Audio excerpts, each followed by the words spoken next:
En esta presentación revisaremos los principales contenidos de la Resolución Exenta número 1501, del año 2025, que aprueba el procedimiento aplicable ante hechos eventualmente constitutivos de delito en contra de niños, niñas y adolescentes atendidos en proyectos de colaboradores acreditados.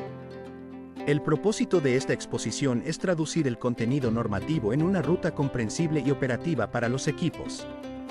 Revisaremos qué hacer desde que se toma conocimiento de una situación, cuáles son los plazos, qué debe contener la denuncia, quiénes tienen responsabilidades y cómo debe desarrollarse el seguimiento. Es importante precisar que esta presentación es una síntesis para fines formativos y de difusión interna. Para la aplicación de un caso concreto, siempre debe revisarse el texto íntegro de la resolución y los lineamientos institucionales vigentes. Para comenzar, revisaremos brevemente cómo está organizada la presentación. La presentación está organizada en 8 bloques principales.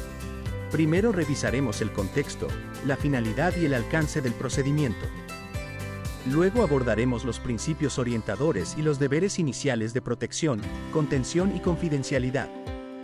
Posteriormente, nos detendremos en el deber de denuncia, el registro institucional y el contenido mínimo que deben incorporar los antecedentes. También revisaremos las responsabilidades de la dirección del proyecto, de la dirección regional y de la dirección nacional. Finalmente, resumiremos los plazos, los efectos del incumplimiento y 2 flujogramas que permiten visualizar la ruta general y algunas decisiones especiales. Antes de entrar en las acciones concretas, es necesario comprender qué regula esta resolución y a quiénes se aplica.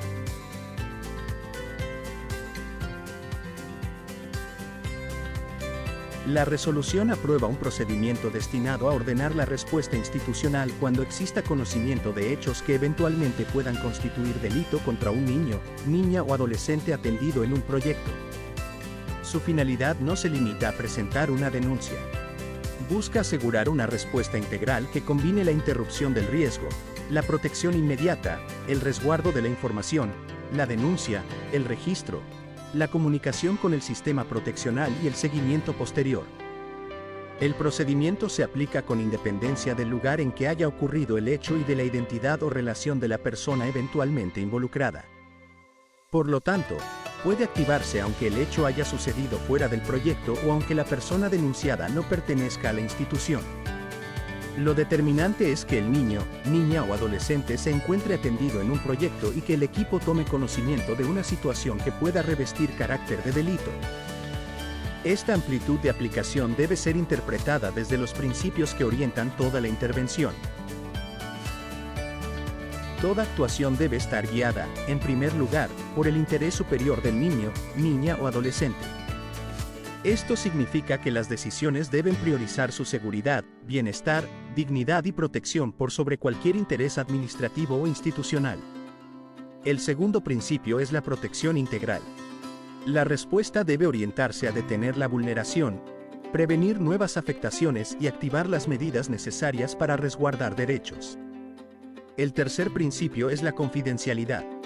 La información debe ser conocida únicamente por las personas que necesitan intervenir.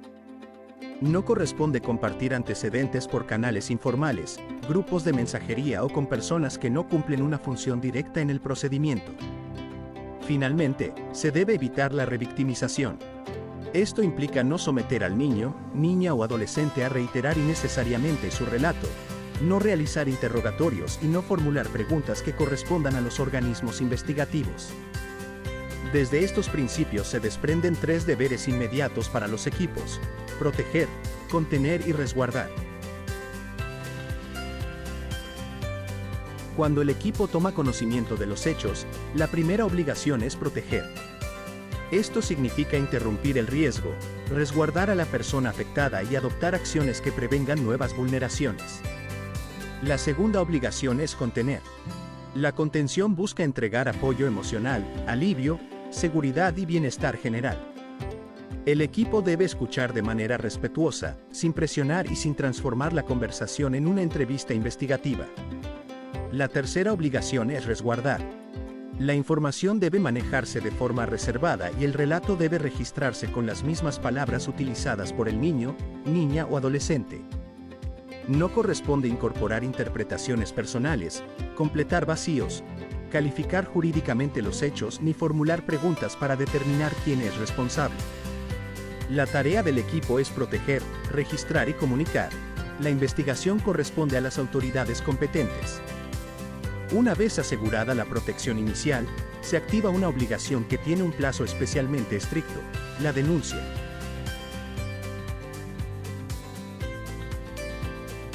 La resolución establece que la denuncia debe realizarse de inmediato o, como máximo, dentro de las 24 horas siguientes al momento en que se tomó conocimiento de los hechos. Esta denuncia debe ser seria y fundada. Esto no significa que el equipo deba probar el delito, sino que debe informar los hechos conocidos y acompañar los antecedentes disponibles de manera clara y responsable. La denuncia se presenta ante la autoridad competente en materia criminal. La resolución sugiere utilizar los mecanismos más expeditos y conservar el comprobante o verificador de la gestión realizada. Si la denuncia fue realizada por una persona distinta de la dirección del proyecto, la dirección debe verificar que efectivamente se haya presentado y que exista respaldo. Si la dirección del proyecto aparece involucrada en los hechos, la comunicación debe realizarse directamente a la dirección regional. Cuando no se haya denunciado directamente ante el Ministerio Público, deberán efectuarse las acciones posteriores que correspondan, incluido el oficio reservado dentro del plazo establecido. Para que la denuncia sea útil y permita una adecuada respuesta, debe contener antecedentes mínimos. La denuncia debe incluir la individualización del niño, niña o adolescente afectado. También debe incorporar los datos del eventual autor o autora cuando se cuente con esa información, sin realizar investigaciones adicionales para obtenerla. Cuando exista una medida de protección, se debe señalar el rol interno del tribunal y el órgano que conoce la causa. Debe incorporarse una descripción clara de los hechos, indicando, en la medida en que se conozca, el día, la hora, el lugar y la forma en que se tomó conocimiento. También se registra la fecha de presentación, la identificación y firma de quien denuncia, y sus datos de contacto. El relato debe limitarse a los antecedentes disponibles y no debe incluir una calificación jurídica del delito. En situaciones donde existan indicios de explotación sexual de niños, niñas o adolescentes, la resolución exige antecedentes complementarios: modalidad de explotación, medios utilizados, redes sociales o teléfonos asociados, posibles testigos, salidas no autorizadas y cualquier información útil para la investigación y la protección. La presentación de la denuncia no cierra la actuación del proyecto. A continuación deben realizarse registros y comunicaciones institucionales. Además de denunciar, el hecho debe registrarse en el módulo institucional correspondiente dentro del mismo plazo de 24 horas. En este registro deben adjuntarse la denuncia y los verificadores disponibles. La dirección del proyecto también debe comunicar la situación al juzgado de familia o al órgano que conoce la medida de protección. Cuando corresponda, debe informarse a la oficina local de la niñez. Estas comunicaciones tienen una finalidad distinta de la denuncia penal. Buscan activar o reforzar la protección. Por ello, puede ser necesario solicitar medidas de protección o medidas cautelares orientadas a resguardar la integridad del niño, niña o adolescente. Si la persona afectada se encuentra atendida simultáneamente en otro proyecto, los equipos deben coordinarse. La coordinación evita duplicar denuncias sobre el mismo hecho y permite complementar antecedentes y acciones de protección.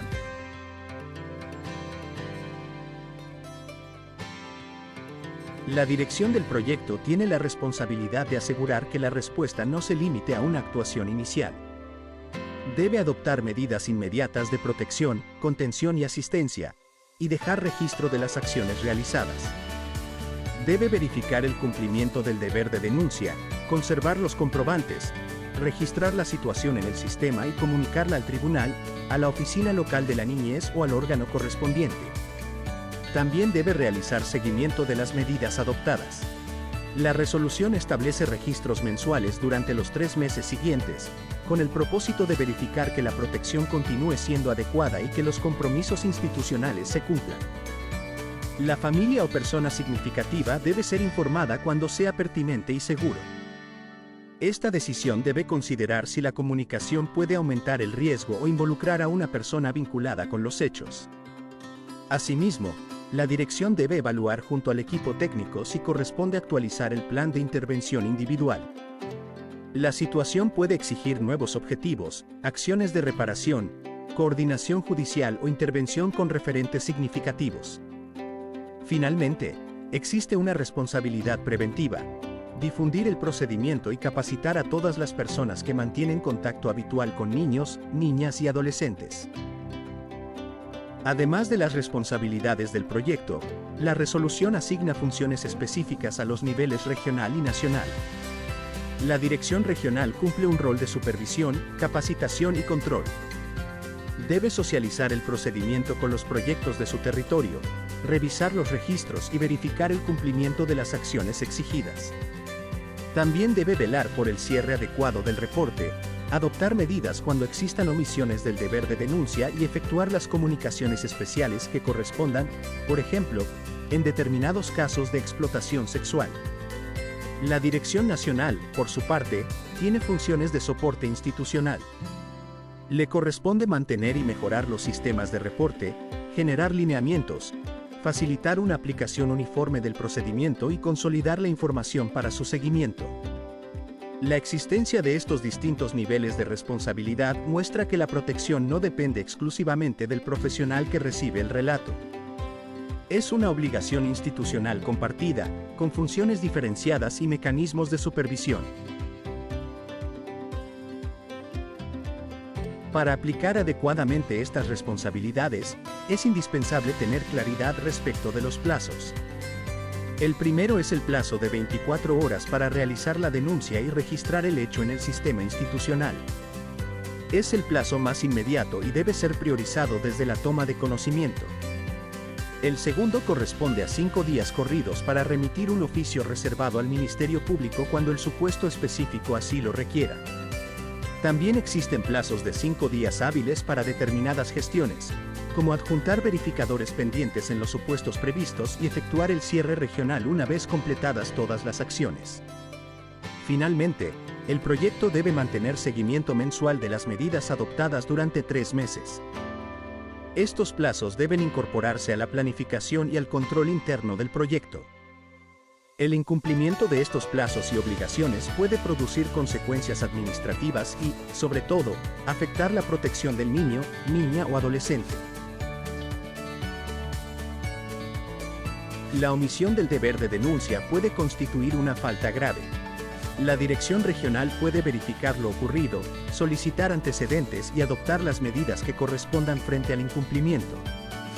En el marco de los convenios con colaboradores acreditados, la inobservancia del procedimiento puede generar medidas administrativas o sanciones, dependiendo de la gravedad y de las disposiciones aplicables. Pero más allá de la consecuencia administrativa, debemos considerar el efecto proteccional. La falta de denuncia puede retrasar la investigación. La ausencia de registro afecta la trazabilidad.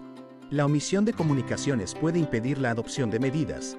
Y la falta de seguimiento puede dejar sin respuesta riesgos posteriores. Por ello, la correcta aplicación del procedimiento no debe entenderse como una carga burocrática. Es una garantía concreta de derechos y una herramienta para reducir riesgos institucionales y personales. A continuación, sintetizaremos todo lo revisado mediante un flujograma general de actuación.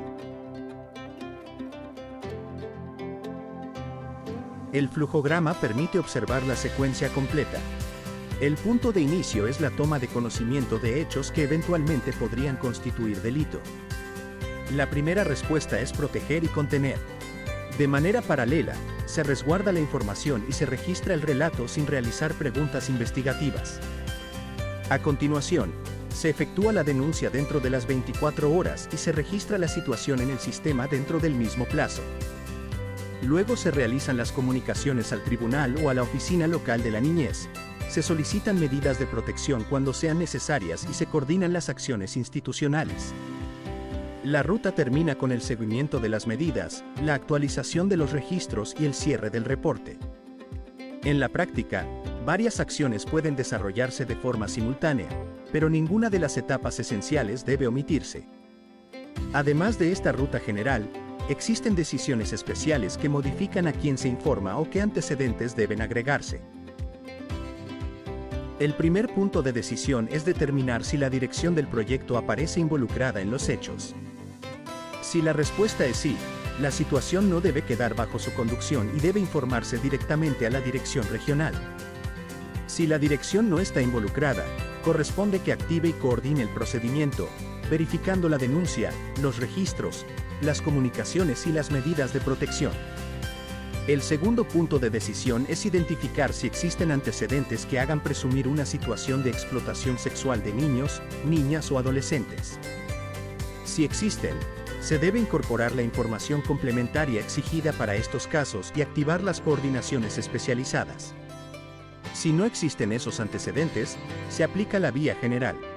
En cualquiera de las rutas, siempre se mantienen las acciones centrales: proteger, denunciar, registrar, comunicar y hacer seguimiento. Para finalizar, revisaremos las ideas fuerza que deben quedar instaladas en los equipos. Como síntesis final, podemos recordar 5 mensajes principales.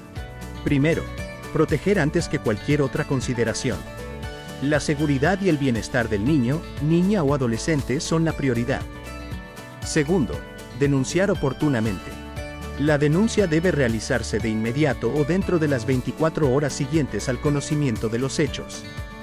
Tercero, registrar y comunicar. El registro en el sistema y las comunicaciones proteccionales son obligaciones complementarias a la denuncia. Cuarto, evitar la revictimización. Escuchar y contener no significa interrogar, investigar ni pedir que el relato se repita innecesariamente. Quinto, mantener seguimiento y trazabilidad. La protección requiere continuidad, coordinación y evidencia documental de las medidas adoptadas.